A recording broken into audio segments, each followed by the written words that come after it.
Hadirin hadirat yang kami hormati, sampailah pada acara ke-6 Kuliah Wahidiyah. Kuliah Wahidiyah yang akan disampaikan oleh Bapak Kiai Haji Ahmad Solihuddin Mahfud, Sarjana Sosial, Ketua Dewan Pimpinan Pusat Penyiar Sholawat Wahidiyah. Kepada beliau disilahkan. Assalamualaikum warahmatullahi wabarakatuh.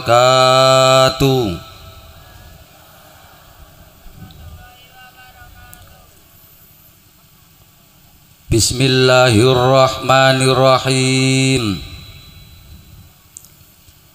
Alhamdulillahilladzi huwal ahad al-wahidu somahdu yahdi lirrasyad bi khairi khalqika syafi'il umami ya rabbana sholli alaihi sallimi wal ali gharikna bi bahril wahdati fi kulli halin daima wa sa'ati ya rabbana ya dal ula ya dan nawal ya dal jalali wal jamali wal kamal. Anta ra'ufun wa rahimun wa ghafur. Anna zalumun wa jahulun wa kafur. Laisa lana illa azimu afika ya Allah, wa ma lana illa azimu fadlika ya Allah. Faghfir lana ya Rabbana, faghfir lana waftah lana waradina. Ya ayyuhal ghausu salamullah alaika rabbini biiznillah wanzur ilayya sayyidi binadarah musilatin lil hadratil aliyah, amma ba'du. Hadratul kurama, para bapak alim ulama, bapak kiai, ibu nyai, bapak haji, ibu hajah, tokoh-tokoh masyarakat, tokoh agama, para sesepuh, bini sepuh, aji sepuh yang senantiasa saya hormati dan yang saya muliakan, kepada para bapak ibu pejabat pemerintah, baik dari Muspida tingkat 1 Jawa Timur, Muspida tingkat 2 Lamongan, Bapak Muspika, khususnya beliau Bapak Kabintal Kodam 5 Brawijaya, beliau Bapak Kolonel Haji Muhammad Rifai yang saya hormati, dan juga kepada Bapak Kapolsek Babat, beliau Bapak Kompol Sodikin yang saya hormati pula, dan juga beserta seluruh jajarannya yang berkenan hadir yang saya hormati. Kepada jajaran pengurus penyiar sholawat wahidiyah, baik tingkat pusat, tingkat provinsi Jawa Timur, tingkat cabang kabupaten kota, beserta seluruh pengurus tingkat kecamatan, tingkat desa kelurahan, imam-imam jamaah yang berkenan hadir, khususnya beliau Bapak Kiai Haji Muhammad Rohan Sanusi, Ketua Umum Dewan Pimpinan Pusat Penyiar Sholawat Wahidiyah, dan juga kepada beliau Bapak Kiai Haji Ibnu Alwan, Ketua Majelis Takim Pusat Penyiar Sholawat Wahidiyah, yang saya muliakan dan yang saya hormati. Hadirin wal hadirat minal muslimina wal muslimat wal wahidiyina wal wahidiyat rahimakumullah wa hadakumullah.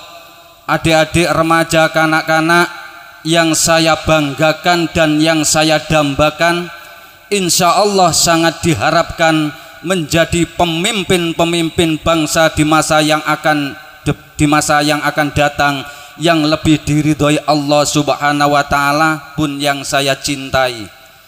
Penata acara, para panitia yang saya taati.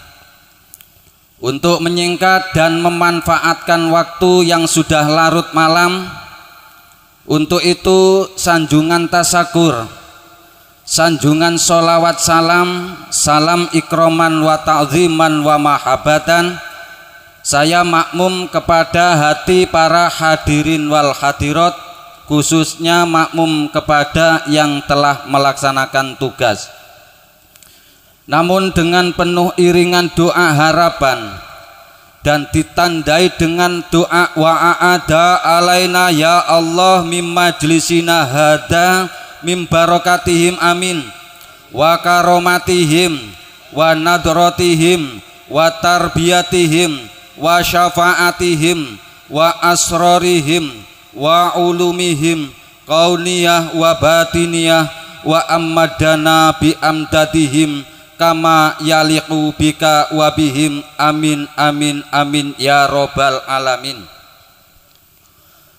Dengan penuh iringan doa harapan, mudah-mudahan beliau-beliau para kekasih Allah, khususnya beliau Rasulullah sallallahu alaihi wasallam wa ghauzi hadza zaman radhiyallahu an, senantiasa memberikan jangkungan doa restu, memberikan barokah karomah dan jangkungan-jangkungan pancaran nadroh kepada kita semua, khususnya yang hadir dan umumnya kepada umat masyarakat bangsa dan negara ini. Mudah-mudahan dengan relatif singkat semua komponen umat masyarakat bangsa dan negara ini mudah-mudahan senantiasa meningkat di seluruh bidang kehidupan yang diridhoi Allah Subhanahu wa taala, terutama meningkat di bidang kesadaran fafiru ilallah wa rasulihi sallallahu alaihi wasallam secara lahir dan batin, dunia sampai akhirat. Allahumma amin.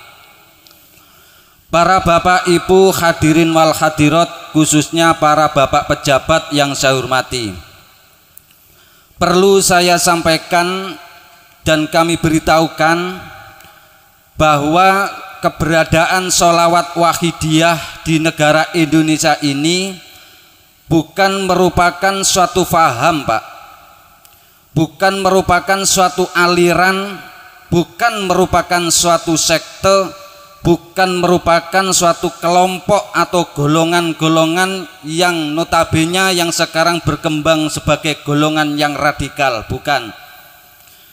Tapi kelompok wahidiyah ini berbentuk jamaah pengamal sholawat wahidiyah, yang inti kegiatannya memang adalah amalan doa sholawat, yang rangkaian-rangkaian doanya lebih banyak dan terutama difungsikan untuk kepentingan umat masyarakat bangsa dan negara, yang sehingga disadari atau tidak,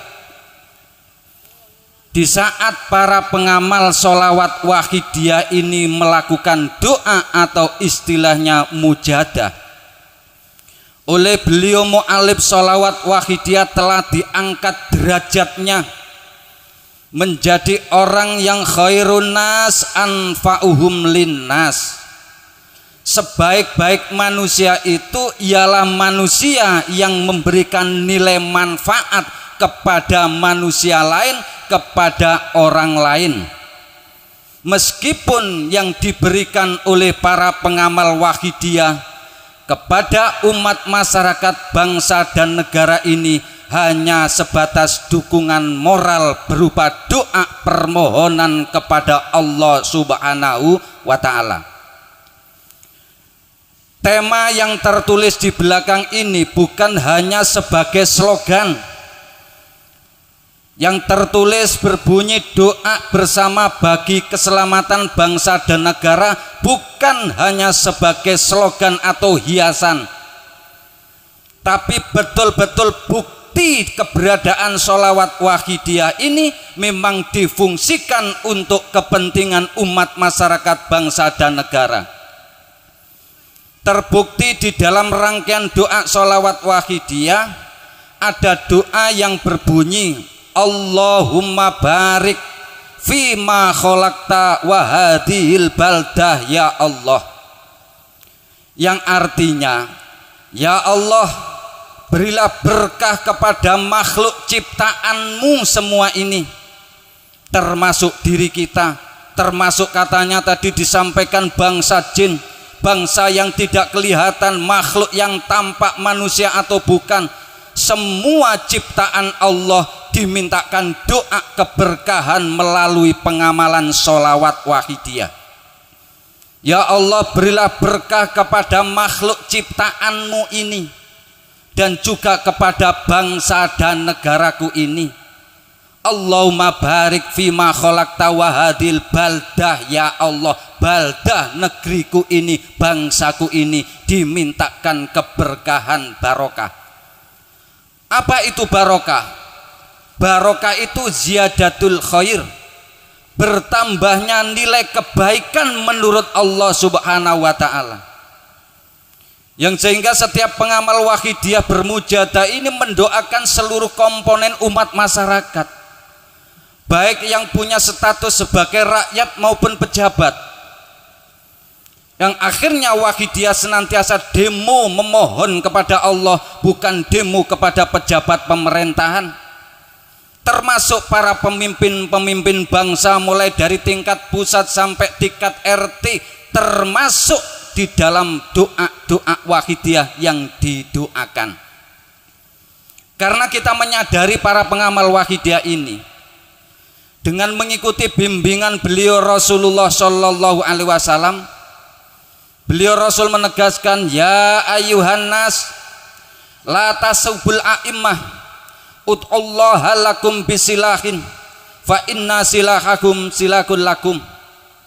Wahai umat masyarakat, kata Rasulullah, janganlah kamu hanya mampu mencaci maki para pemimpin-pemimpinmu, hanya mampu menyalahkan para pemimpin-pemimpinmu, hanya demo kepada para pemimpin-pemimpinmu dengan kritikan-kritikan. Jangan seperti itu, tapi doakan para pemimpinmu mulai dari pusat sampai tingkatan bawah dengan doa yang baik kepada Allah Subhanahu wa ta'ala. Sebab apabila sebab doamu itu diterima oleh Allah dan para pemimpinmu menjadi pemimpin-pemimpin yang baik, pemimpin yang mengerti tanggung jawabnya, pemimpin yang mampu membawa umat masyarakat dengan kebaikan-kebaikannya, maka kamu semua sebagai rakyat ikut merasakan kebaikan para pemimpinmu. Oleh sebab itu momen-momen mujadah, apapun mujadah dalam wahidiyah, senantiasa bernilai demo memohon kepada Allah Subhanahu wa ta'ala untuk seluruh komponen umat masyarakat.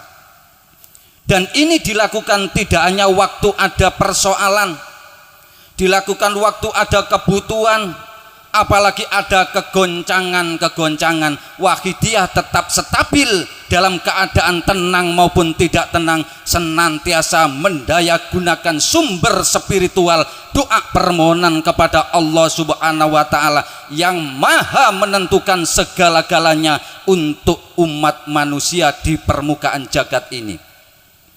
Ini antara lain para hadirin al hadirat, tugas dan tanggung jawab yang dilakukan oleh para pengamal sholawat wahidiyah.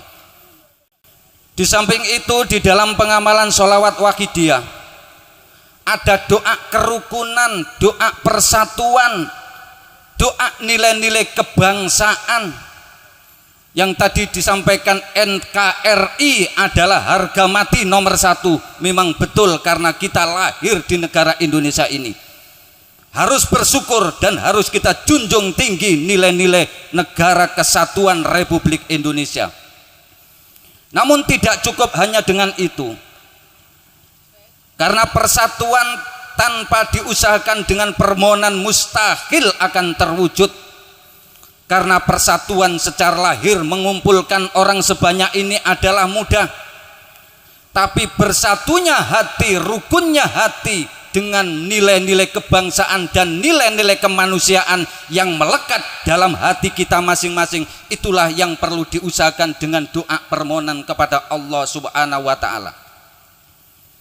Maka dalam Wahidiyah pun ada doa, ya Rabbana ghafir yasir iftah wahdina qarrib wa alif bainana ya Rabbana. Ya Allah, ya Tuhanku, ampunilah segala dosa-dosa kami umat masyarakat bangsa ini. Yasir dan permudahlah segala urusan umat masyarakat bangsa ini. Iftah dan bukalah pintu-pintu kebaikan umat masyarakat bangsa ini. Wahdina dan berilah petunjuk kepada kami umat masyarakat bangsa ini.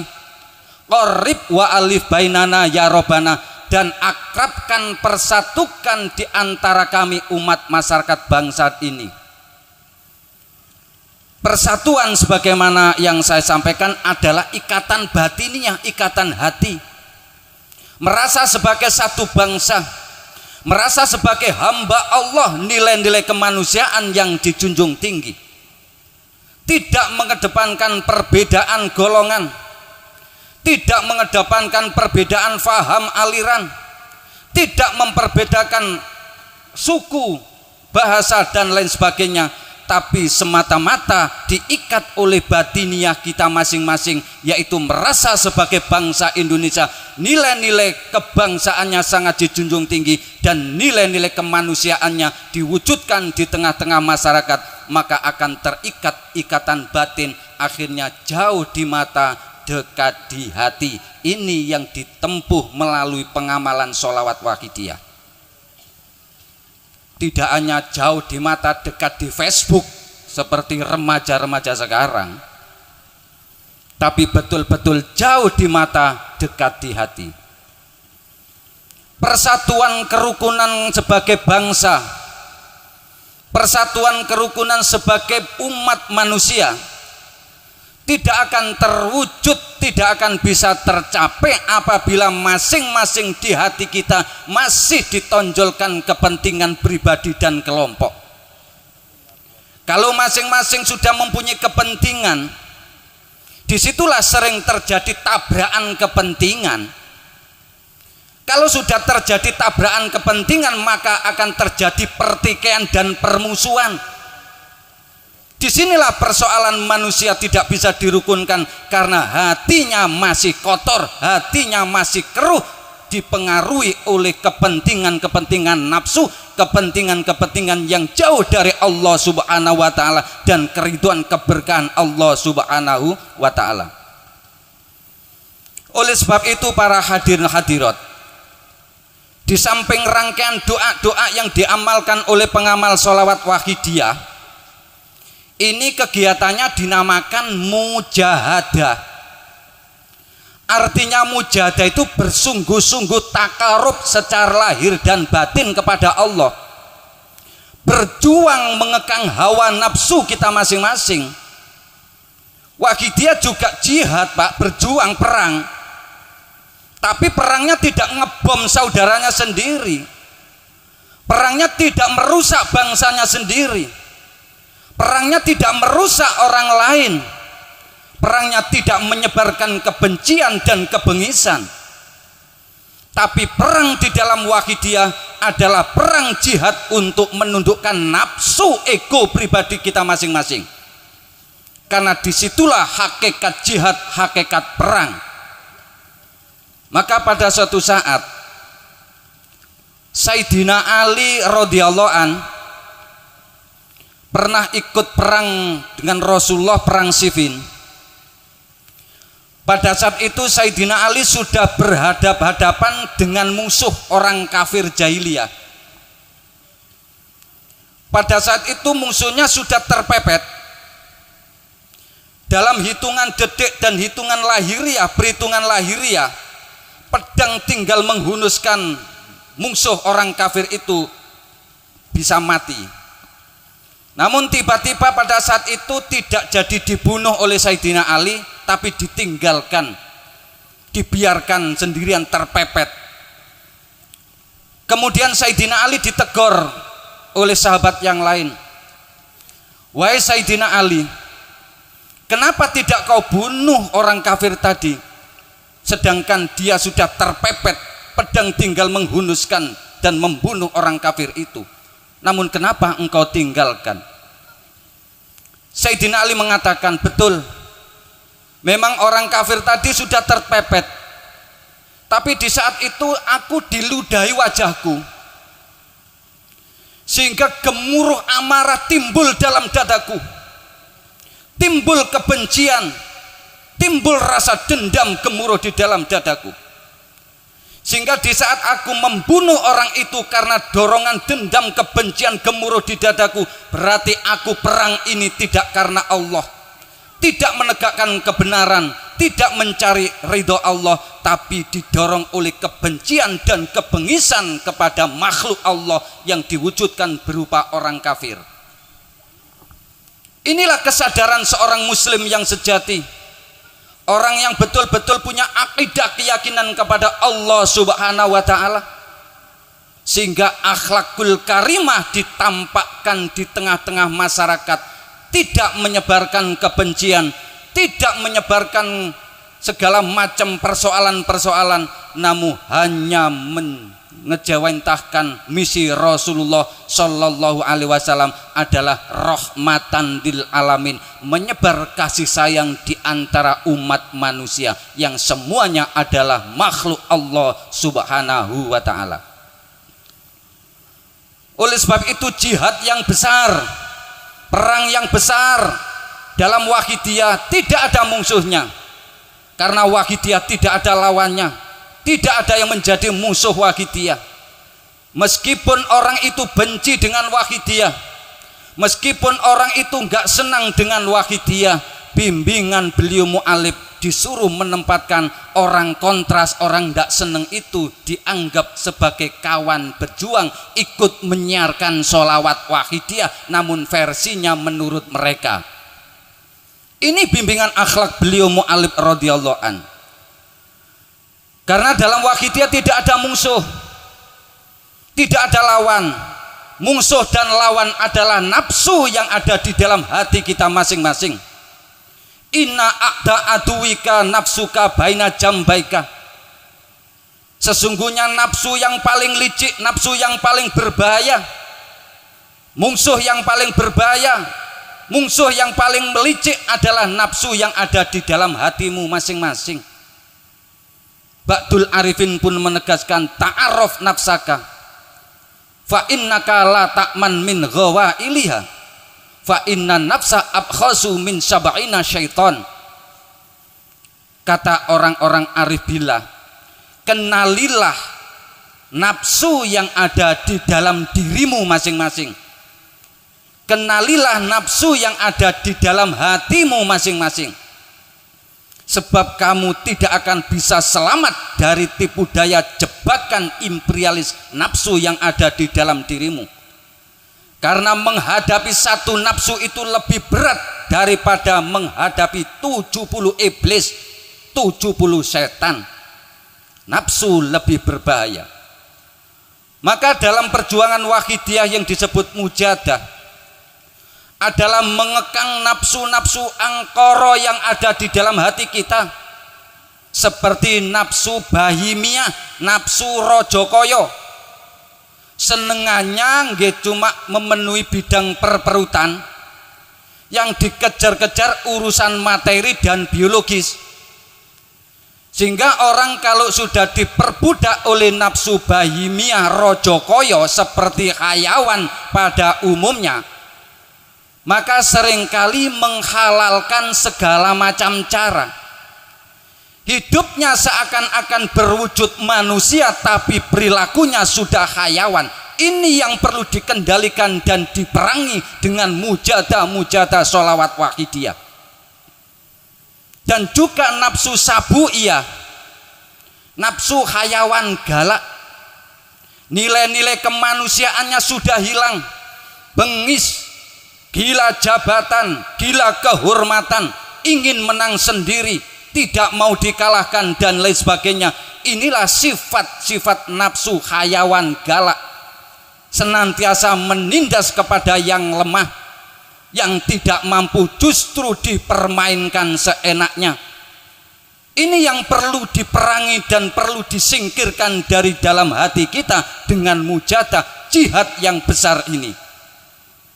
Dan juga ada nafsu syaitoniyah, nafsu merasa baik sendiri, nafsu merasa benar sendiri, dengan membawa bendera iblis, ana khairu minhu, aku lebih baik daripada Adam, aku lebih mulia daripada Adam.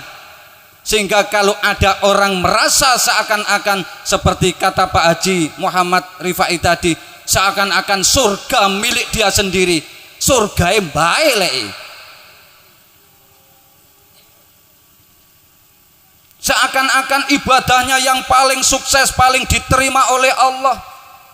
Orang lain bid'ah, orang lain salah yang tidak ikut dengan dirinya, semuanya merasa anna khairu minhu, aku lebih baik daripada dia, aku lebih mulia daripada dia. Inilah nafsu setan yang perlu disingkirkan dari dalam hati kita. Dan juga nafsu anania, nafsu ego, merasa mampu, merasa hebat, merasa kuat dengan kuatnya sendiri, akhirnya ngekup kedudukan Allah subhanahu wa ta'ala yang punya sifat qiyamuhu bi nafsihi. Tadi disampaikan, padahal manusia adalah la haula wala quwata illa billah, tidak ada daya dan kemampuan kecuali hanya pertolongan Allah subhanahu wa ta'ala. Sehingga kalau ada orang dalam hatinya merasa hebat dengan hebatnya sendiri, merasa sukses berkat usahanya sendiri, merasa kuat dengan kuatnya sendiri, akhirnya ngekup kedudukan Allah subhanahu wa ta'ala, maka dia menjadi orang yang syirik murokab, melebihi penyembah-penyembah berhala. Na'udzubillah min dzalik. Para bapak ibu hadirin hadirat yang saya hormati, nafsu-nafsu yang seperti saya sampaikan tadi, cenderungnya itu an-nafsu majbulatun bitawajuhilil khalqi wal jahi wal mali. Nafsu itu cenderungnya seneng ngedep nang kancane dewe, seneng jagakno orang lain, iktimat sumendene tawakalnya kepada makhluk, tidak kepada Allah subhanahu wa ta'ala. Ini pekerjaan nafsu. Dan senengnya mencari kedudukan, pangkat, kehormatan, dan harta benda materi. Ini kecenderungan nafsu. Kalau seseorang sudah diperbudak oleh kepentingan nafsu, diperbudak oleh sifat-sifat nafsu yang dicari hanya kedudukan, jabatan, kehormatan, dan materi, maka kalaupun ia jadi pedagang, mesti jadi pedagang yang curang, suka ngurangi timbangan, dan banyak merugikan orang atau merugikan konsumen. Ini pedagang yang dikendalikan oleh nafsu. Yang penting untung, yang penting dia puas, sehingga banyak merugikan orang. Kalaupun ia jadi pejabat, ya pejabat yang suka khianat dari sumpah jabatannya, memperalat nama rakyat, jadi aparat-aparat yang tidak terhormat, jadi pegawai yang suka keluyuran tanpa punya prestasi, tapi yang dituntut gaji terus. Kalau orang dikendalikan oleh nafsu, jadi karyawan-karyawan yang suka menipu majikannya, jadi majikan yang sudah memperbudak bawahannya, bahkan jadi guru pun jauh dari nilai digugulan ditiru, karena dia tidak pernah mengajar, membimbing. Yang penting sukses sertifikasinya. Akhirnya muridnya jadi santri ataupun jadi pelajar kurang ajar, kurang didikan. Maka timbullah perilaku-perilaku jahat, narkoba, pemabuk, pembunuhan, copet, perampokan, yang tidak lain juga banyak dilakukan oleh remaja-remaja, anak-anak kita, anak-anak keluarga kita, anak didik kita yang justru kurang ajar, kurang diajar Pak, kurang pendidikan. Inilah para bapak ibu hadirin hadirat. Bahkan kalau orang dikendalikan oleh nafsu, jadi kiai saja itu loh sudah jauh dari nilai-nilai pewaris Nabi. Karena yang dituntut hanyalah kehormatan, nilai-nilai formalitas dan juga materi. Jangankan urusan di luar ibadah, sedangkan di dalam peribadatan doa saja sudah memperalat Tuhan. Sergap mujadai kalau hajatnya, persoalannya muncul, dia sergap istighosah karena banyak persoalan, kata Pak Muhammad Rifai tadi, supaya dagangannya laris, supaya pangkat jabatannya naik, supaya ekonominya lancar. Ibadahnya sudah memperalat Tuhan, doanya sudah memperalat Tuhan. Padahal Imam Ghazali mengatakan, wa manittaba'a hawahu wa huwa muwahhidun ila hawahu wa huwa muwahhidun bilisanil bil haqiqati wa manittaba'a hawahu fa huwa ittakhadha ila hawahu wa huwa muwahhidun bilisanil bil haqiqati. Barang siapa yang hidupnya habluminallah habluminan nas, apapun profesinya, jika masih didorong oleh kepentingan nafsu, diperbudak oleh kebutuhan hidup yang sehingga melupakan tujuan hidup, maka ibadah pun akan bernilai mempertuhan nafsunya, tidak mempertuhan kepada Allah. Wa huwa muwahhidun bil lisanil bil haqiqati. Dia dinilai orang Islam, orang iman itu hanya lahirnya saja, wadah kelontongannya saja. Mungkin KTP-nya saja yang Islam. Labil hakikati, tidak di dalam rohaninya, bahkan hukum akhirat. Kalau sudah demikian, kata Imam Ghazali, fala farqa baina ayak buddha nafsahu wa baina ayak buddha sonaman huma abdun abada ghairallah. Kalau orang yang sudah diperbudak oleh nafsu itu tidak ada bedanya dengan para penyembah-penyembah berhala. Karena semangatnya orang yang didorong nafsu, baik habluminallah habluminanas, hanya mempertuhan nafsunya, sama dengan orang yang menyembah berhala. Dia disebut penyembah, tapi menyembah selain Allah subhanahu wa ta'ala. Maka pantas jika ayat-ayat Al-Quran yang disampaikan tadi tidak terbukti kebarokahan di negara kita. Walau anna ahlal qura amanu wattaqau lafatahna alim barakati minas sama'i wal ardi walakin kadzabu fa akhadnahum bima kanu yaksibun. Jika seandainya iman dan takwa secara lahir dan batin, barokah turun. Tapi kita semua adalah pendusta-pendusta iman, pembohong-pembohong iman. Ternyata kita melakukan ibadah pun masih banyak mempertuhan nafsu diri kita masing-masing. Inilah para bapak ibu hadirin hadirat. Sehingga apabila dilihat dari kacamata akidah, dilihat dari kacamata iman, dilihat dari kacamata rohani akhirat, apapun yang dilakukan oleh orang yang diperbudak oleh nafsu sia-sia, tidak ada gunanya. Bahkan di dalam kitab Sirajut Thalibin syarah kitab Minhajul Abidin dipertanyakan, kaifa ta'budu man la ta'rifuhu wa rubama taqitu fihi wa bi sifati mimma yukhaliful haqqa fatakunu ibadatuka habaan mansura. Kata kitab Sirajut Thalibin dipertanyakan, bagaimana kamu itu bisa menyembah kepada zat yang kamu itu tidak kenal? Bagaimana kamu bisa menyembah kepada Allah yang kamu itu tidak kenal, tidak makrifat? Kita kepada Allah cuma tahu, mungkin banyak tahunya dengan lafaz tulisan Allah. Kalau hanya tahu tidak banyak fungsi, Pak. Sering saya sampaikan, Mungkin di antara kula panjenengan apabila ditanya, sampean tahu siapa Presiden Republik Indonesia sekarang ini? Saya yakin semua menjawab Bapak Jokowi. Kalau ditanya, sampean kenal? Mayoritas menjawab tidak kenal. Padahal yang bermanfaat itu kenalnya, dekatnya. Kita kepada Allah Subhanahu wa taala tidak hanya cukup kenal dengan ayat-ayatnya, tidak cukup kenal dengan tulisannya. Kalau hanya hafal tulisannya, hafal Quran hadisnya banyak, Pak. Tapi kalau tidak makrifat, tidak akidah ketauhidan ditanam dalam hati, apal Qur'ane, apal hadise, akhirnya senang mengkafirkan orang lain, membid'ah-bid'ahkan orang lain.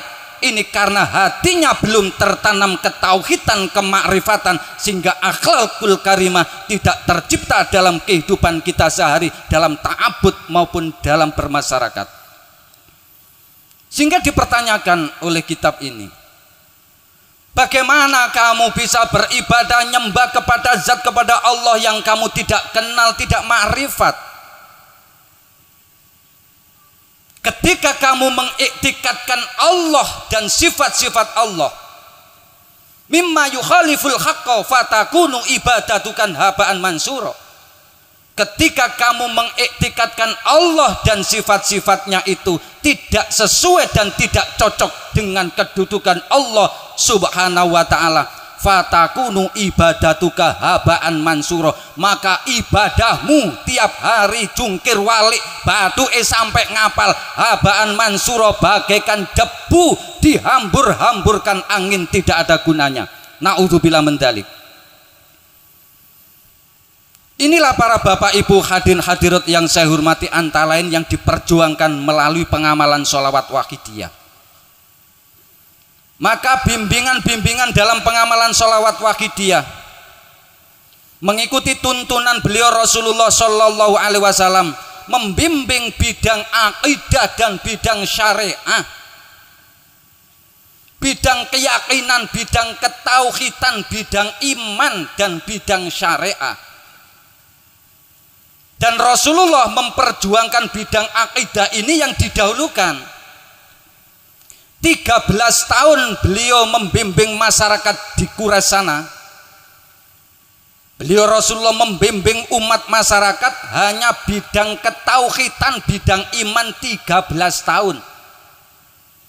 Maka surat-surat Al-Quran yang turun di Mekah semuanya itu mengandung nilai tauhid, nilai iman, nilai akidah. Suratnya ada 86 surat, 4.780 ayat. Sedangkan bidang syariah, bidang hukum, bidang fikih turun di Madaniyah, di Madinah, suratnya cuma 28 surat, ayatnya 1456 ayat.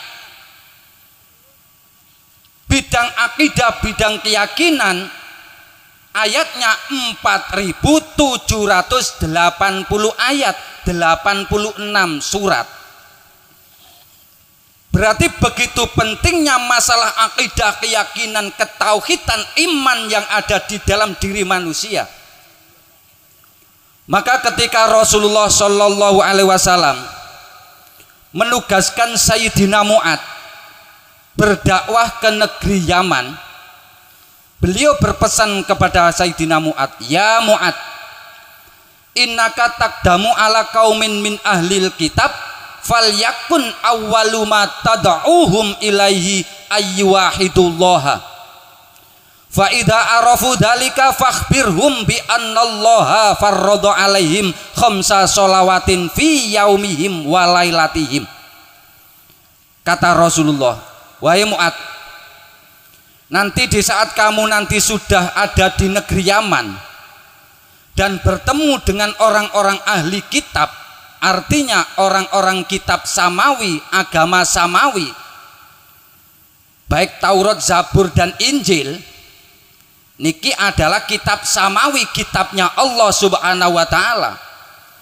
Orang-orang yang mengikuti kitab-kitab itu wajib diajak bertauhid.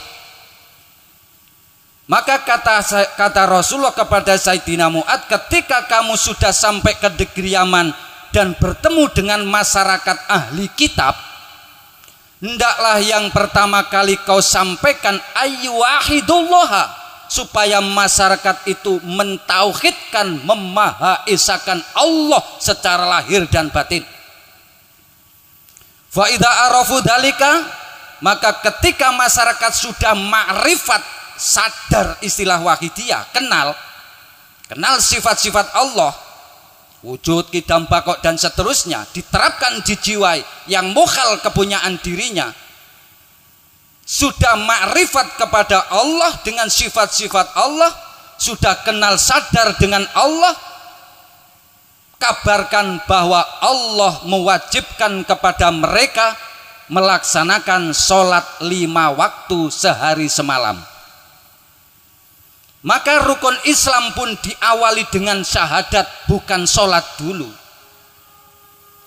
Syahadat adalah penanaman nilai-nilai tauhid. Syahadat adalah penyaksikan untuk akidah, keyakinan dalam hati. Ibarat bangun rumah, itu pondasinya.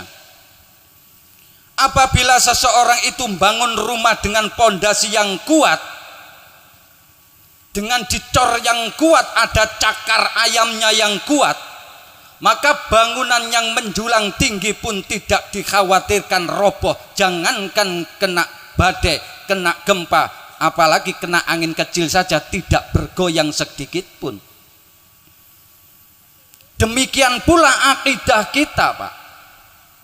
Kalau belum ditanamkan ketauhidan, kemahaesaan Allah dalam hati, ya sregep salate tapi mungkare nggih sregep. Sregep salate maksiate nggih sregep. Sregep salate jamaah tapi caci maki terhadap tetangga nggih rutin. Seneng ngebom, seneng menyesatkan orang lain. Bahkan mungkin ritual-ritual kita beribadah seperti haji sampai antri 10 tahun. Tapi penerapan ritual-ritual itu hanya identitas belaka. Islamnya hanya KTP-nya saja. Ritualnya hanya formalitas saja. Hajinya pun hanya panggilan, mungkin hanya kopiahnya saja yang putih, tapi hatinya belum tentu bersih putih sejernih ketauhidan dan keimanannya. Akhirnya siapa yang rusak-rusak mabu-mabuan jadi pencoleng, pencuri?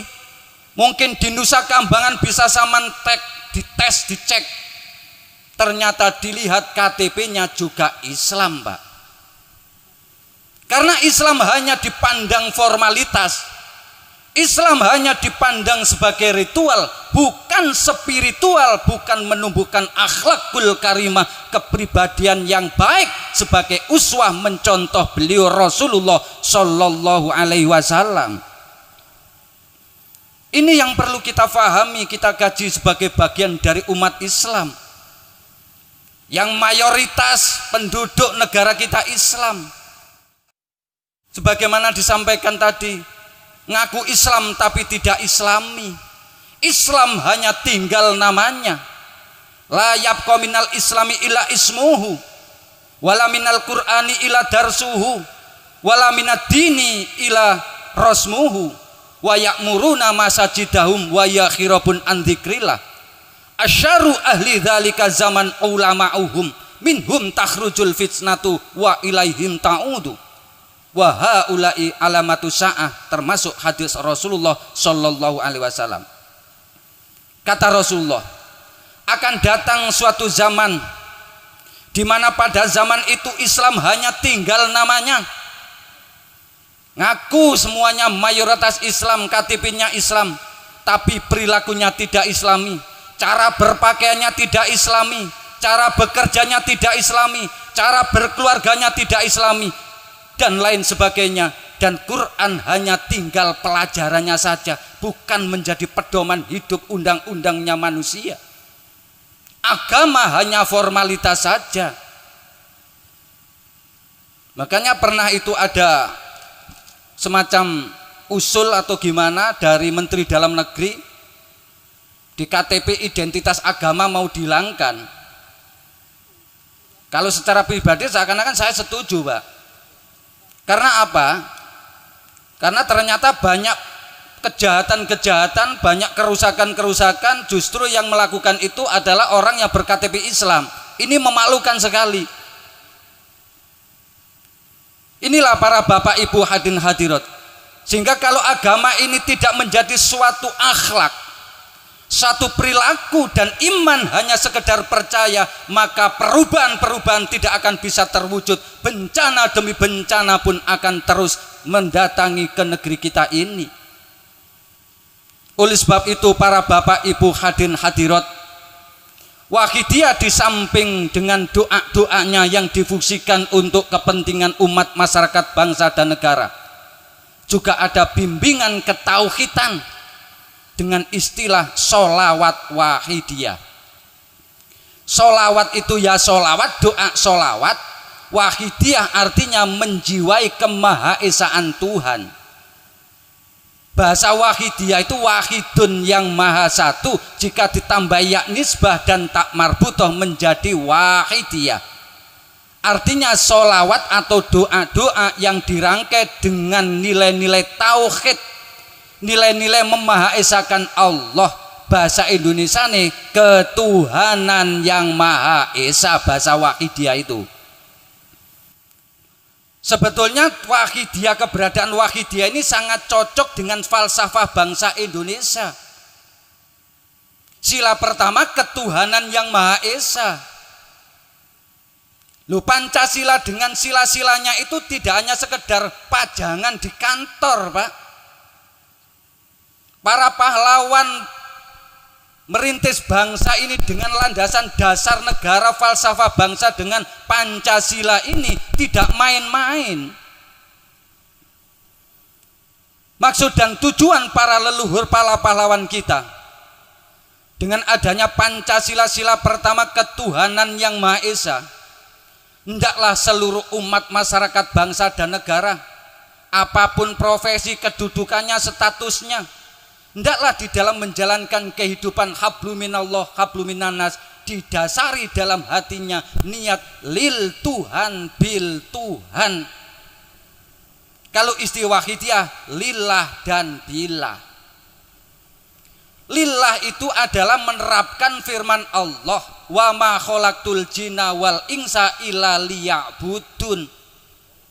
Aku tidak menciptakan jin dan manusia kecuali aku ciptakan supaya jin dan manusia itu mengabdi kepadaku, ibadah kepadaku, termasuk diri kita manusia. Berarti kita 24 jam diciptakan oleh Allah, hidup menghirup udara 24 jam. Aktivitasnya apapun, habluminallah, habluminanas, diharapkan oleh Allah bernilai pengabdian, ibadah, penghambaan kepada Allah subhanahu wa ta'ala, tidak menghamba pada nafsu. Diarani lillah, lil Tuhan, yang dinamakan ikhlas kepada Allah tanpa pamrih baik moral maupun material. Kalau penghambaan kita kepada Allah sudah ikhlas murni karena ngabdi, maka ini sebagai ruh amal kita semua.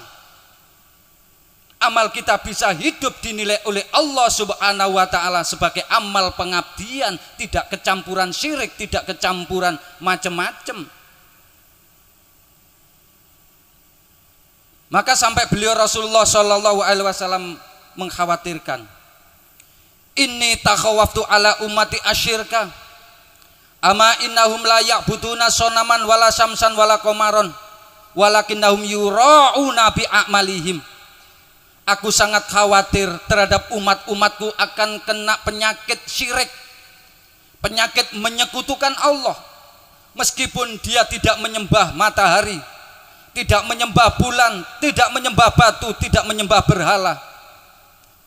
Walakin yura'una bi a'malihim, tetapi dia melakukan amal-amal ibadah, amal perbuatan, yura'una bi a'malihim, hanya ingin dipamerkan kepada orang lain, tidak karena Allah, hanya li nafsi, karena didorong oleh nafsu yang ada di dalam dirinya.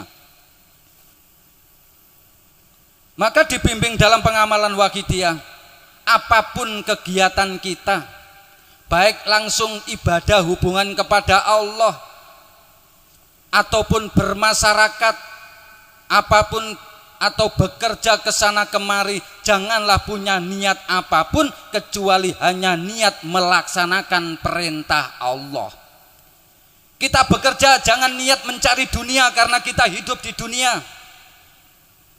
Niatlah karena diperintah Allah, ikhtiar lillahi ta'ala, berarti bekerja kita, ke kantor kita, ke kebun kita, itu semua bernilai ibadah. Kita bekerja ke kebun, ke pasar, jangan mencari niat cari harta, nyari rezeki. Karena kita mau berangkat bekerja pun sudah makan rezeki, ya wis sarapan barang. Kita jangan niat mencari harta benda, mencari rezeki untuk supaya sanggup ibadah. Ya kalau hasil akhirnya ibadah, kalau enggak hasil ya tidak beribadah. Sedangkan kita bekerja pun diperintah oleh Allah. Kita melayani masyarakat di kantor pun diperintah Allah. Kita berbaik sangka pun kepada orang lain diperintah Allah. Silaturahim berbaik kepada orang lain pun diperintah Allah. Ibadah ngabdi kepada Allah pun diperintah. Maka semua itu jika dilakukan dengan niat lillahi ta'ala, ikhlas murni karena Allah, maka aktivitas kita 24 jam ini bernilai pengabdian ibadah kepada Allah. Dengarkan lu waqidiyah ini. Di samping ada niat lillah, dalam hati senantiasa sadar billah, ngeterapkan kandungan la haula wala quwata illa billah, tidak ada daya dan kemampuan kekuatan kecuali pertolongan Allah. Merasa mampu dimampukan Allah, merasa kuat dikuatkan Allah, merasa gerak digerakkan Allah. Sehingga inilah puncak daripada iman. Aktivitas kita kemana saja merasa diawasi oleh Allah, dilihat oleh Allah, digerakkan, diberi kemampuan oleh Allah, ada waskat pengawasan melekat. Dan juga akan merasa diadili oleh Allah setiap perbuatan tindak tanduk kita. Ini disadari dalam hati. Sebab ini puncak iman, kata Rasulullah, afdhalul iman an ta'lama annallaha ma'aka haitsu kunta. Puncak kesempurnaan iman itu kamu meyakini dan menyadari bahwa Allah itu bersama kamu di mana saja kamu berada, bagaimanapun keadaanmu, merasa diawasi oleh Allah, merasa dilihat oleh Allah, merasa akan diadili oleh Allah, sehingga dia akan berperilaku sebaik-baik manusia di tengah-tengah kehidupan ini. Cukup Allah sebagai waskat pengawasan melekat. Kita jadi pejabat tidak usah menunggu pengawas dari atasan kita. Kita jadi karyawan bawahan tidak menunggu majikan kita yang mengawasi. Setiap pribadi kita merasa diawasi oleh Allah, di kantor merasa diawasi Allah, di kebun merasa diawasi Allah, di tengah pasar merasa diawasi Allah, di dalam masjid merasa diawasi Allah. Ada waskat pengawasan dari Allah, maka semua orientasi kehidupan kita akan menjadi orang yang abdi sesungguhnya, bertauhid kepada Allah Subhanahu wa taala, yaitu lil Tuhan bil Tuhan. Sehingga akan mampu adil meletakkan keadilan di tengah-tengah kehidupan kita. Sebab keadilan tidak akan bisa terwujud kalau undang-undangnya sudah adil, Pak. Undang-undangnya sudah benar. Tapi sebagai subjek dan objek hukum, objek undang-undang, subjek undang-undang inilah yang perlu koreksi diri. Keadilan tidak akan bisa terwujud selama manusia tidak mampu mengadili dirinya sendiri. Sedangkan manusia sudah dikasih remote control oleh Allah, mengerti antara yang baik dan buruk, antara jahat dan yang baik. Maka sejahat-jahat orang berbuat jahat tetap terasa hatinya ketika dia berbuat jahat. Sehingga kenapa orang berbuat korupsi, menyimpang itu mesti sembunyi-sembunyi, karena terasa ngerti kalau itu perbuatan salah dan perbuatan jahat. Maka seandainya manusia sudah mampu mengikuti hati nur aininya, sifat Tuhan ini, ada waskat dari Allah Subhanahu wa taala, akhirnya mampu mengadili dirinya sendiri, Oh, ini bukan hakku, bukan milikku, tidak saya ambil. Oh, ini milik rakyat, akan saya berikan dengan sesungguhnya. Maka dia pun akan mampu menciptakan keadilan yang sesungguhnya. Inilah para bapak ibu hadirin al hadirat yang ditempuh melalui pengamalan sholawat wahidiyah. Insya Allah jika seseorang itu sudah mampu lil Tuhan bil Tuhan, istilah wahidiyah lillah billah, maka akan menjadi sila-sila berikutnya itu akan terwujud kemanusiaan yang adil dan beradab, dan seterusnya sila-sila yang lain akan bisa tercipta dengan sesungguhnya. Insya Allah Indonesia akan baldatun thayyibatun warobun ghafur. Allahumma amin. Inilah para bapak ibu hadirin hadirat, sehingga kondisi-kondisi di tengah-tengah umat masyarakat bangsa dan negara ini kita semua jangan acuh tak acuh sebagaimana disampaikan Romo Kiai Haji Muhammad Ruhan Sanusi tadi. Jangan merasa puas dengan pengamalan-pengamalan sholawat wahidiyah secara pribadi apabila tidak ada keprihatinan terhadap umat masyarakat. Kita pun akan dilaknat oleh Allah Subhanahu wa ta'ala. Karena suatu ketika ada sahabat itu bertanya kepada Rasulullah, "Ya Rasulullah, atuhlakul qaryatu wa fiha sholihun?" Ya Rasulullah, apakah bisa suatu kampung, suatu desa, suatu kecamatan, suatu negara itu dituruni bencana musibah oleh Allah, dihancurkan oleh Allah, wa fiha sholihun, padahal di negara kampung itu banyak orang-orang yang soleh, ada orang-orang yang menangis tobat kepadamu? Naam, kata Rasulullah. Bima ya Rasulullah, sebab apa? Bitahawuni wa sukutim an ma'asilah. Sebab orang-orang yang ahli ibadah, orang-orang yang ahli doa itu dengan puas dengan doanya, ibadahnya, ingin mencari selamat surga, ingin dimiliki sendiri, seakan-akan seperti itu. Mereka tidak peduli dengan keadaan umat masyarakat. Mereka tidak peduli dengan kemaksiatan, kemungkaran-kemungkaran yang terjadi di tengah-tengah umat masyarakat. Maka seandainya Allah murka menurunkan bencana, tidak pandang bulu siapapun akan kena kemurkaan Allah. Bagaikan ibarat kita digigit satu semut, padahal yang menggigit cuma satu, kita pun ambil minyak dan kita bakar semua semut yang ada di lubangnya itu.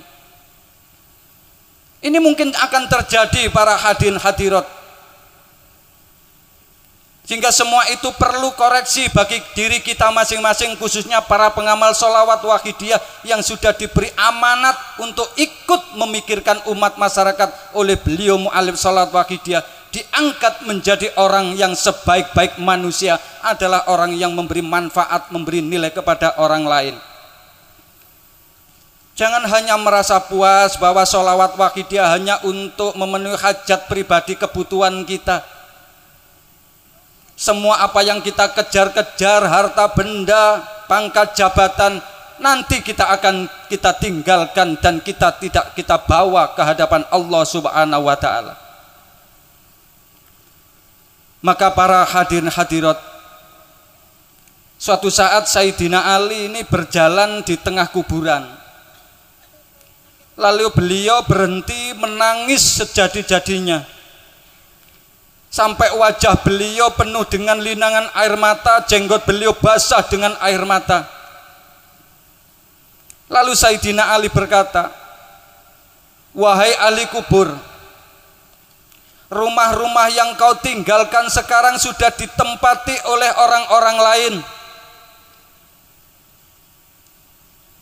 Harta benda kekayaan yang kau cari-cari, kau tumpuk-tumpuk sudah dibagi-bagi oleh orang lain.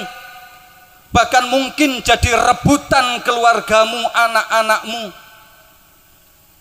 Suami istri-istrimu yang kau tinggalkan sudah dinikahi oleh orang lain.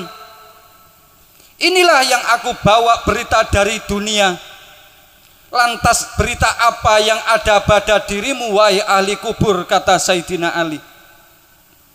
Sayyidina Ali pun menegaskan, seandainya orang-orang di ahli kubur itu bisa mampu menjawab, pasti mereka semua serentak menjawab bahwa sebaik-baik bekal menuju alam kubur adalah takwa kepada Allah Subhanahu wa taala dan juga meninggalkan anak-anak generasi yang soleh solihah yang mampu mendoakan kepada kedua orang tuanya. Mari kita koreksi para hadirin hadirat. Sudah siapkah kita meninggalkan anak-anak kita, keluarga kita menuju alam kubur? Sudah siapkah anak-anak kita untuk mampu mendoakan kita sebagai orang yang ada di alam kubur? Sudah siapkah kita mendidik anak-anak kita menjadi orang-orang yang sadar makrifat kepada Allah? Orang-orang yang betul-betul mampu menjadi misi rahmatan lil alamin, membawa nilai-nilai agama sesuai dengan tuntunan Rasulullah. Atau justru anak-anak kita ini akan merusak agama kita dengan berkedok agama Islam, menjadi orang-orang yang merusak agama kita, merusak keluarga kita, dan juga akan mengirimi siksa kita nanti di saat kita ada di alam kubur. Man taraka waladan jahilan kullu dzanbin fa'alaihi. Barang siapa yang meninggalkan anak keturunan yang bodoh, tidak ngerti kesadaran, tidak ngerti ibadah, tidak ngerti pendidikan agama, maka di saat orang ini sudah di alam kubur, dia akan ikut menanggung dosa, menanggung maksiat yang dilakukan oleh keluarga anak-anaknya yang ada di dunia. Inilah para bapak ibu hadirin hadirat. Oleh sebab itu sekali lagi mari kita perhatikan, kita rubah sikap dan perilaku kita masing-masing untuk senantiasa menuju kesadaran kepada Allah Subhanahu wa taala wa rasulihi sallallahu alaihi wasallam, dan juga kita prihatinkan kepada anak keluarga kita. Mudah-mudahan menjadi anak yang soleh solihah yang mampu mendoakan kita di saat kita sudah di alam kubur nanti. Allahumma amin. Di samping itu juga para remaja-remaja,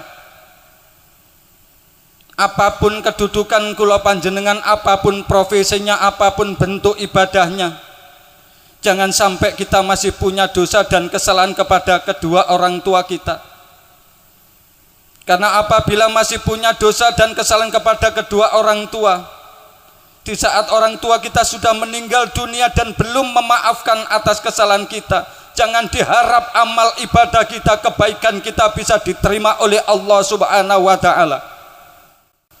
Karena Rasulullah sallallahu alaihi wasallam menegaskan, "Ma min rajulin mata walidahu fa huma ghairu radiyaini anhu illa akhrajallahu ruhahu ala ghairi syahadatin wa la yakhruju min qabrihi illa wa ala wajhi matubun hadza jazaa'u min aqi walidayhi." Kata Rasulullah, tidak ada seorang anak yang ditinggal mati kedua orang tuanya, ketika orang tuanya meninggal dunia masih menaruh sakit hati kepada kedurhakaan anaknya. Maka anak yang seperti ini, anak yang bernilai durhaka ini, tidak akan mati-mati kecuali nanti dicabut rohnya oleh malaikat Israel dalam keadaan mati kafir, tidak membawa syahadat, naudzubillah. Dan di saat nanti manusia dibangkitkan dari alam kubur, alam barzah, seorang anak yang masih punya nilai durhaka ini tidak dibangkitkan kecuali di wajahnya telah ditandai hadza jazaa'u min aqi walidayhi. Inilah tandanya anak yang masih durhaka, masih berani kepada kedua orang tuanya. Akhirnya besok dieret-eret malaikat, dipecuti, dirantai dengan rantai api, dipecut, disiksa, dilemparkan ke dalam neraka. Ini sebab masih punya dosa kepada kedua orang tuanya dan belum minta maaf. Oleh sebab itu, satu-satunya cara untuk meminta maaf kepada kedua orang tua, terutama yang sudah ada di alam kubur, adalah dengan senantiasa memohonkan ampun kepada Allah dan berdoa mohon kepada kedua orang tua kita. Oleh sebab itu para hadirin, dalam forum Mujadah Nisfu Sanah pada malam hari ini, di samping kita juga berdoa untuk keprihatinan umat masyarakat bangsa dan negara, juga kita prihatin kepada keluarga kita, leluhur-leluhur kita yang ada di alam kubur. Mudah-mudahan semuanya diridhoi Allah Subhanahu wa taala dan bisa dikumpulkan kembali seperti keadaan di dunia yang lebih diridhoi dan lebih diberi kenikmatan-kenikmatan oleh Allah Subhanahu wa taala dan mendapat syafaat beliau Rasulullah sallallahu alaihi wasallam. Mari kita pergunakan forum mujadah Nisfusana ini dengan tobat dan meneteskan air mata sebelum air mata kita tumpah di alam kubur, terutama di alam barzah, di alam akhirat yang tidak ada gunanya. Mari para hadirin hadirat, kita tata adab lahir batin kita, memohon kepada Allah Subhanahu wa taala, mohon syafaat beliau Rasulullah sallallahu alaihi wasallam, mohon tarbiyah barokah karomah beliau ghaudi hadza zaman radhiyallahu an.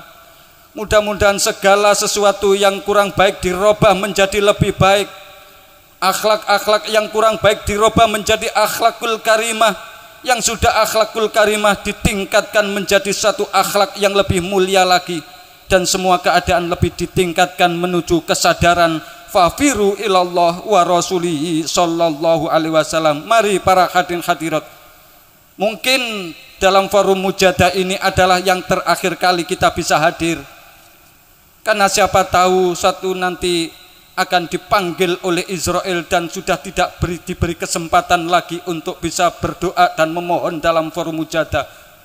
Oleh sebab itu mari kita pergunakan dengan sebaik-baiknya dan setepat-tepatnya, dengan merasa tadzalul, hina, merasa rendah di hadapan Allah, merasa zalim, tadzalum, merasa banyak dosa, banyak maksiatnya, iftikor, butuh ampunan Allah, butuh syafaat beliau Rasulullah sallallahu alaihi wasallam. Mari kita belajar ngemis yang sungguh-sungguh para hadirin hadirat.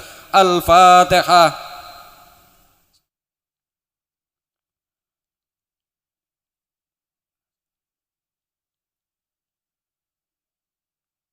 Al-Fatihah.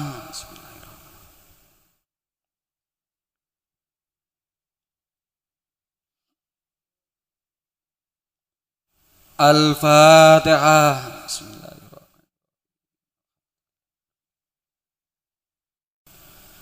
Allahumma ya wahidu ya ahad, ya wajidu ya jawad, salli wa sallim wa barik ala sayyidina Muhammad wa ala ali sayyidina Muhammad fi kulli lamhatin wa nafasin bi'adati ma'lumatillahi wa fuyudatihi wa amdatihi. Allahumma ya wahidu ya ahad, ya wajidu ya jawad, salli wa sallim wa barik ala sayyidina Muhammad wa ala ali sayyidina Muhammad fi kulli lamhatin wa nafasin bi'adati ma'lumatillahi wa fuyudatihi wa amdati. Allahumma ya wahidu ya ahad, ya wajidu ya jawad, salli wa sallim wa barik ala sayyidina Muhammad wa ala ali sayyidina Muhammad fi kulli lamhatin wa nafasin bi'adati ma'lumatillahi wa fuyudatihi wa amdati. Allahumma ya wahidu ya ahad, ya wajidu ya jawad, salli wa sallim wa barik ala sayyidina Muhammad wa ala ali sayyidina Muhammad fi kulli lamhatin wa nafasin bi'adati ma'lumatillahi wa fuyudatihi wa amdati. Allahumma ya wahidu ya ahad, ya wajidu ya jawad, salli wa sallim wa barik ala sayyidina Muhammad wa ala ali sayyidina Muhammad fi kulli lamhatin wa nafasin bi'adati ma'lumatillahi wa fuyudatihi wa amdati. Allahumma kama anta ahlu, salli wa sallim wa barik ala sayyidina wa maulana wa syafi'ina wa habibina wa qurrati ayunina Muhammadin sallallahu alaihi wasallam kama huwa ahlu. Nas'aluka Allahumma bihaqqi an tughriqana fi lujati bahril wahdah hatta la nara wa la nasma'a wa la najida wa la nukhisa wa la nata'arraka wa la naskuna ila biha wa tarzuqana tamawa firatika ya Allah wa tamama nikmatika ya Allah, wa tamama ma'rifatika ya Allah, wa tamama mahabbatika ya Allah, wa tamama ridwanika ya Allah, wa salli wa sallim wa barik alaihi wa ala alihi wa sahbihi adada ma ahata bihi ilmuka wa asahu kitabuk birahmatika ya arhamar rahimin walhamdulillahi rabbil alamin. Para bapak ibu hadirin hadirat, nanti di saat kita membaca wa tamama maghfiratika ya Allah, ya Allah, ampunilah dosa-dosa kami dengan ampunanmu yang sempurna. Mari kita bayangkan seakan-akan kita sudah ketumpukan dosa, seperti seakan-akan kejatuhan gunung, dosa kepada Allah, dosa kepada Rasulullah, maksiat kita kepada semuanya, dosa kepada kedua orang tua kita. Mari para hadirin, bahkan mungkin kita bayangkan seakan-akan sudah ada di alam kubur, di alam barzah, bahkan mungkin sudah ada di alam neraka. Kita nangis menjerit mohon ampun kepada Allah Subhanahu wa ta'ala. Mari betul-betul kita mohon ampun kepada Allah. Allahumma kama anta ahlu, salli wa sallim wa barik ala sayyidina wa maulana wa syafi'ina wa habibina wa qurrati ayunina Muhammadin sallallahu alaihi wasallam kama huwa ahlu. Nas'aluka Allahumma bihaqqihi anturiqana fi lujati bahril wahdah hatta la nara wa la nasma'a wa la najida wa la nukhisa wa la nata'arraka wa la naskuna ila biha wa tarzuqana tamawafiratika ya Allah, wa tamama nikmatika ya Allah, wa tamama ma'rifatika ya Allah, wa tamama mahabbatika ya Allah, wa tamama ridwanika ya Allah, wa salli wa sallim wa barik alaihi wa ala alihi wa sahbihi adada ma ahata bihi ilmuka wa asahu kitabuk birahmatika ya arhamar rahimin walhamdulillahi rabbil alamin. Para bapak ibu hadirin hadirat, ada sebuah kisah. Ada seorang remaja ini melakukan ibadah haji. Dalam ritual haji itu yang diperbanyak hanya membaca sholawat saja. Lalu ada seseorang yang menegur, wahai pemuda, kenapa kamu dalam ritual ibadah haji ini yang kau perbanyak hanya sholawat? Lalu si remaja itu menceritakan, dulu pernah aku mengantarkan ayahku pergi haji. Dalam perjalanan ayahku tiba-tiba sakit. Kemudian sakitnya tambah parah dan akhirnya ayahku meninggal di perjalanan, belum sempat melakukan ibadah haji. Yang sangat mengejutkan aku, kata si remaja ini, tiba-tiba ayahku pada waktu meninggal itu wajahnya berubah jadi khimar. Lalu aku menangis memohon kepada Allah Subhanahu wa ta'ala, sampai aku tertidur dan malu melihat wajah ayahku, dan aku tutup dengan kain sampai aku pun memohon kepada Allah sampai tertidur.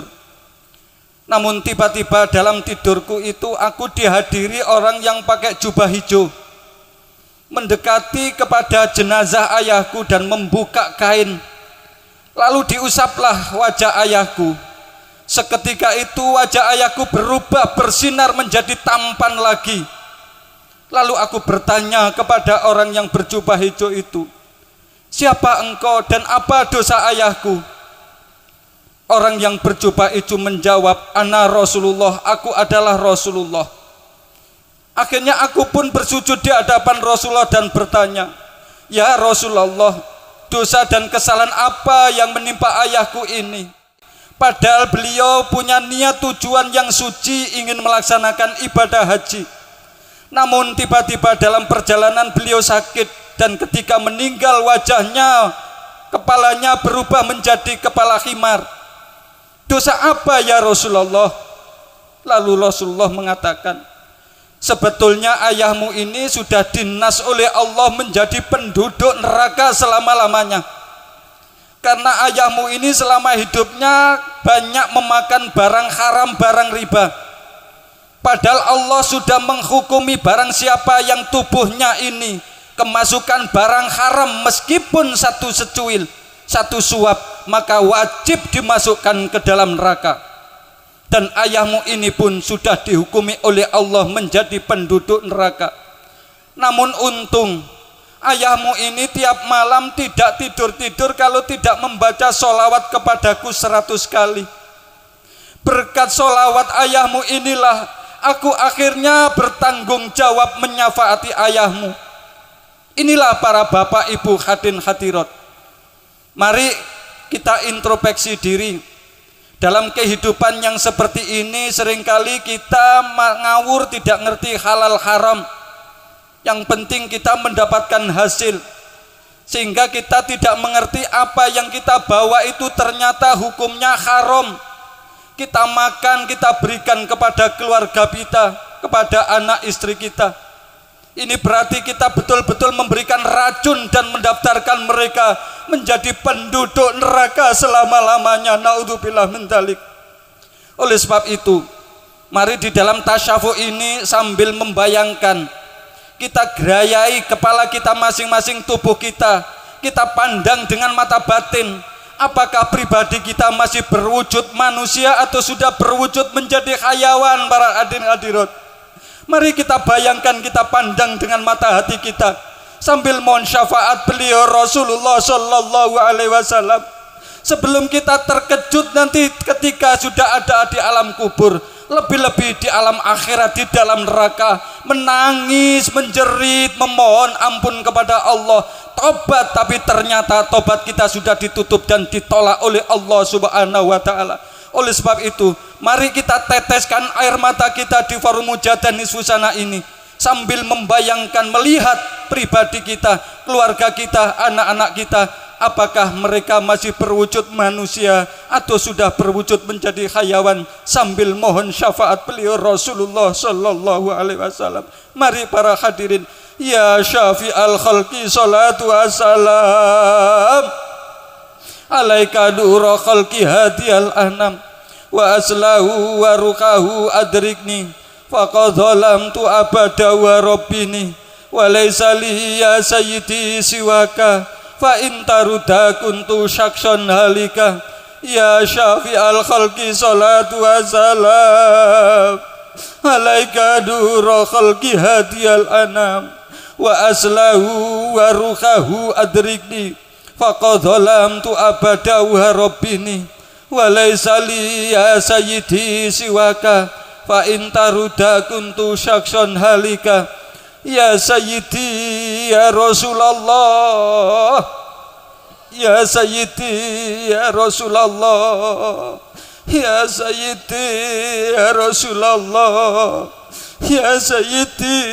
ya Rasulullah ya sayyidi ya Rasulullah ya sayyidi ya Rasulullah ya sayyidi ya Rasulullah ya ayyuhal ghausu salamullah alaika rabbini biiznillah wanzur ilayya sayyidi binadarah musilatinil hadratil aliyah ya ayyuhal ghausu salamullah alaika rabbini biiznillah wanzur ilayya sayyidi binadarah musilatinil hadratil aliyah ya syafi'al khalqi habiballahi salatuhu alaika ma'salamihi dhallat wa dhallat khilati fi baldati khudh biyati ya sayyidi wal ummati ya sayyidi ya Rasulullah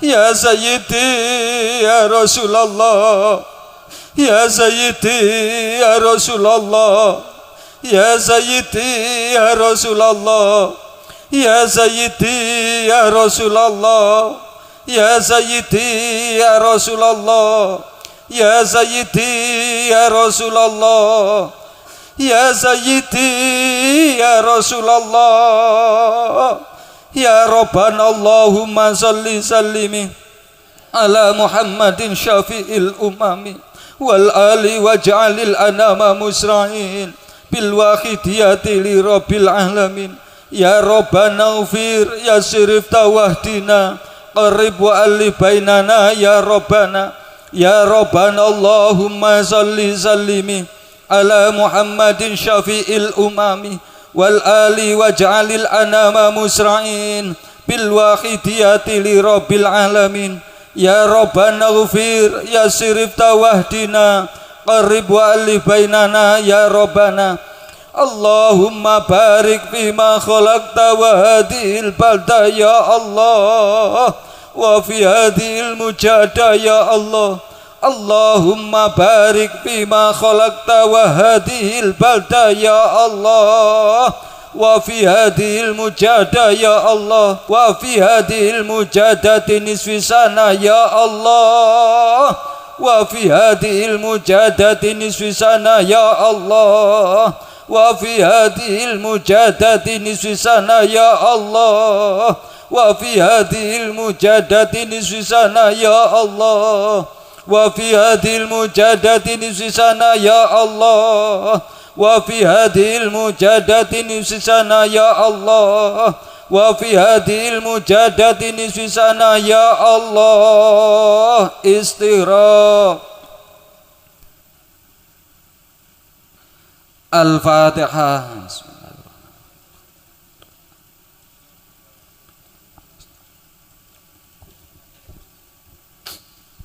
Bismillahirrahmanirrahim. Allahumma bihaqi ismikal a'zam wa bi jahi sayyidina Muhammadin sallallahu alaihi wasallam wa bi barakati ghawdi hadzal zaman wa a'wanihi wa sairi auliyaika ya Allah ya Allah ya Allah radhiyallahu ta'ala anhum. Allahumma bihaqqi ismikal a'zam wa bi jahi sayyidina Muhammadin sallallahu alaihi wasallam wa bi barakati ghawdi hadzal zaman wa a'wanihi wa sairi auliyaika ya Allah ya Allah ya Allah radhiyallahu ta'ala anhum. Allahumma bihaqqi ismikal a'zam wa bi jahi sayyidina Muhammadin sallallahu alaihi wasallam wa bi barakati ghawdi hadzal zaman wa a'wanihi wa sairi auliyaika ya Allah ya Allah ya Allah radhiyallahu ta'ala anhum. Balligh jami'al alamin nidana hadza waj'al fi ta'siran baligha. Balligh jami'al alamin nidana hadza waj'al fi ta'siran baligha. Balligh jami'al alamin nidana hadza waj'al fi ta'siran baligha. Balligh jami'al alamin nidana hadza waj'al fi ta'siran baligha. Balligh jami'al alamin nidana hadza waj'al fi ta'siran baligha. Balligh jami'al alamin nidana hadza waj'al fi ta'siran baligha. Balligh jami'al alamin nidana hadza waj'al fi ta'siran baligha. Fa innaka ala kulli syai'in qadir wa bil ijabati jadir. Fa innaka ala kulli syai'in qadir wa bil ijabati jadir. Fa innaka ala kulli syai'in qadir wa bil ijabati jadir. Fafiru ilallah fafiru ilallah fafiru ilallah fafiru ilallah fafiru ilallah fafiru ilallah fafiru ilallah fafiru ilallah fafiru ilallah. Wa qul ja'al haqqu wa zaqal batil innal batila kana zahuqa. Wa qul ja'al haqqu wa zaqal batil innal batila kana zahuqa. Wa qul ja'al haqqu wa zaqal batil innal batila kana zahuqa. Wa qul ja'al haqqu wa zaqal batil innal batila kana zahuqa. Wa qul ja'al haqqu wa zaqal batil innal batila kana zahuqa. Wa qul ja'al haqqu wa zaqal batil innal batila kana zahuqa. wa qul ja'al haqqu wa zaqal batil innal batila kana zahuqa. Al-Fatihah.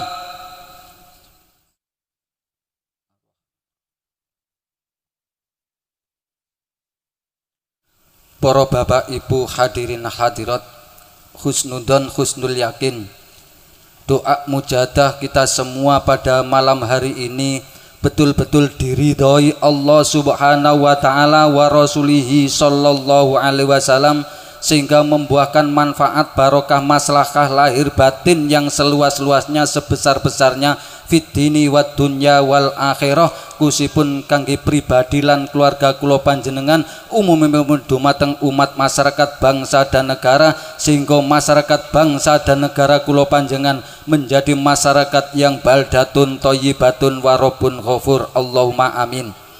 Para bapak ibu hadirin hadirat, kusipun masyarakat lingkungan wonten mriki menawi atau ada yang ingin mengamalkan sholawat wahidiyah, panjenengan amalaken membaca nida ya sayyidi ya Rasulullah 30 menit saja.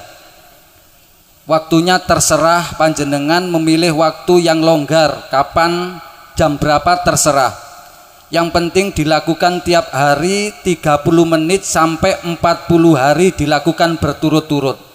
Nanti panjenengan rasakan sendiri bagaimana perubahan sikap perilaku, perubahan hati, ketenangan hidup kita, perubahan keberkahan hidup keluarga kita. Panjenengan buktikan sendiri-sendiri, yaitu dengan mengamalkan nida ya sayyidi ya Rasulullah selama 30 menit berturut-turut selama dilakukan 40 hari tanpa putus.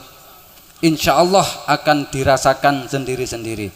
Inilah para bapak ibu hadirin hadirat yang bisa saya sampaikan dalam forum mujadah nisfu sana ini. Kurang lebihnya saya mohon maaf yang sebesar-besarnya, khususnya kepada para panitia dan juga kepada Dewan Pimpinan Wilayah Provinsi Jawa Timur atas segala kekurangan, kekhilafan dan lain sebagainya. Kami sekali lagi mohon maaf yang sebesar-besarnya dan terima kasih atas segala perhatian panjenengan semua.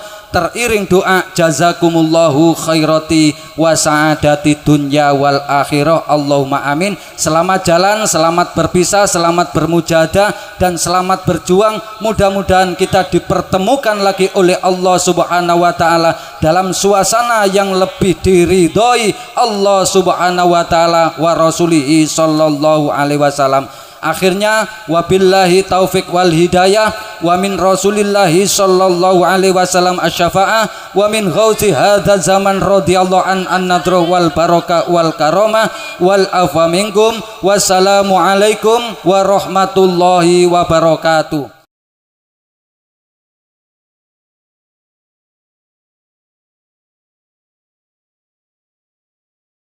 Kepada Bapak Kiai Ahmad Solihuddin Mahfud Sarjana Sosial, kami ucapkan banyak terima kasih. Teriring doa jazakumullahu khairati wa sa'adati dunya wal akhirah. Amin. Al-Fatihah.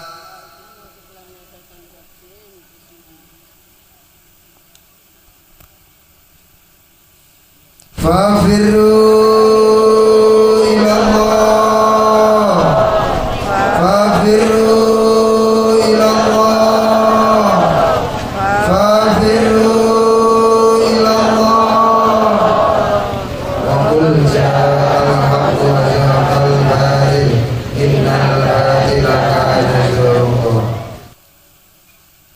Al-Fatihah.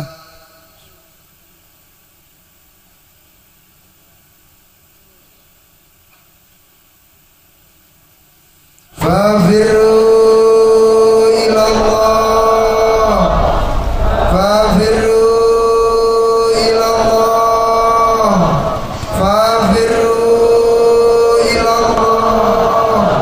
Wa qul ja'al haqqu wa zahaqal batil innal batila kana zahuqa. Al-Fatihah.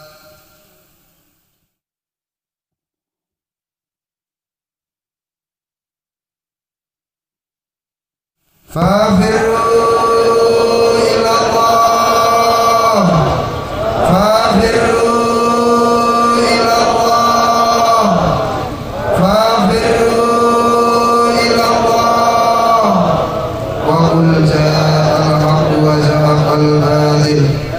الباطل كان زهوقا. الفاتحة.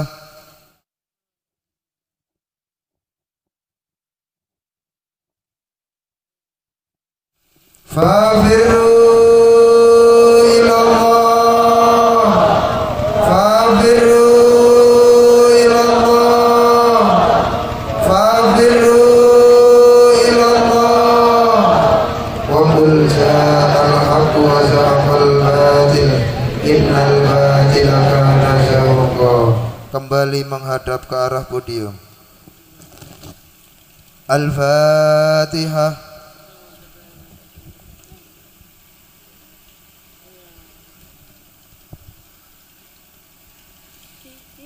Ya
Al-Fatihah.